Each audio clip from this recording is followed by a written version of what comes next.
Welcome back to another explainer. I'm absolutely thrilled you're here with us today because we're going to look at something that is essentially a fascinating living room nature documentary. We're stepping into a very specific watery world, exploring a journal entry written by a hobbyist named Ang. It's dated July 24th, 2026, and it gives us this brilliant slice of life look into a fish tank that is, frankly, overflowing with real estate drama, social hierarchies, and architectural problem solving. We're going to unpack exactly what happens when you drop complex creatures into a confined space. It's going to be incredibly fun, so let's just dive right in. Our source material kicks off with this simple line: "Dear Interweb, continues from my previous post." I absolutely love this. It sets the tone perfectly. It instantly establishes this cozy, highly personal diary format. This isn't some dry academic textbook on marine biology, right? It's a personal logbook. It pulls us right into Ang's day-to-day slice-of-life story. We're essentially just peering over the aquarist's shoulder, watching the silent, shifting dynamics of their very own glass-encased ecosystem.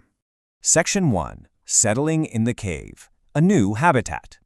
So let's meet our main characters. Formally, their scientific classification is pelvicachromis-pulcher, but in the hobbyist's world and throughout Ang's notes, they're just commonly referred to as Kribensis Cichlids.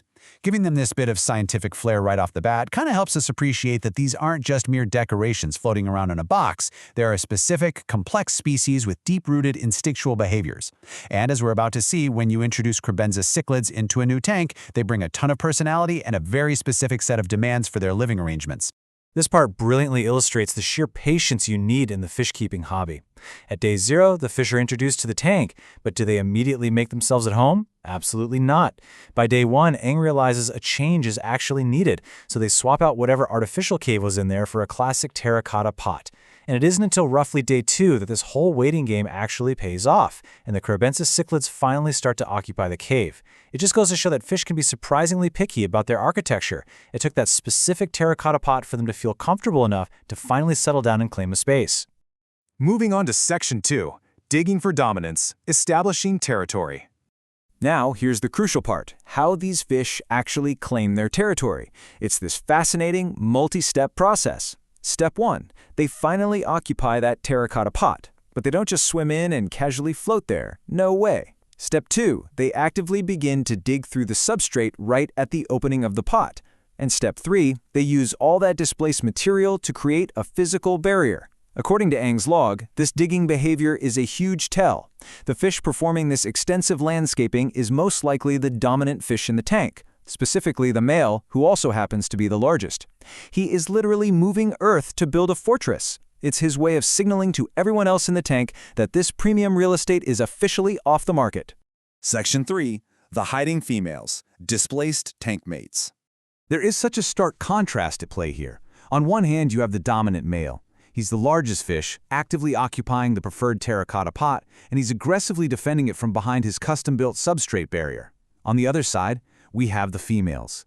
Because the large male has claimed the absolute best real estate, the females are left completely displaced. Ang actually observes them relegated to seeking shelter, just quietly hiding off to the side by the coral substrate. It is your classic tale of the haves and the have-nots, playing out in real time. The whole dynamic of the tank is completely shifted from this shared open space to a very strict, territory-driven environment. Which actually brings us to a quote that injects a bit of relatable, cozy mystery into our explainer.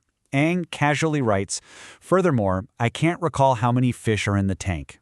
I mean, it is just a perfectly amusing admission.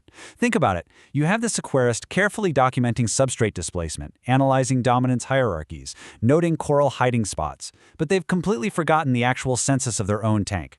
It really reminds us that this is a hobbyist's log, filled with all the very human quirks of everyday observation.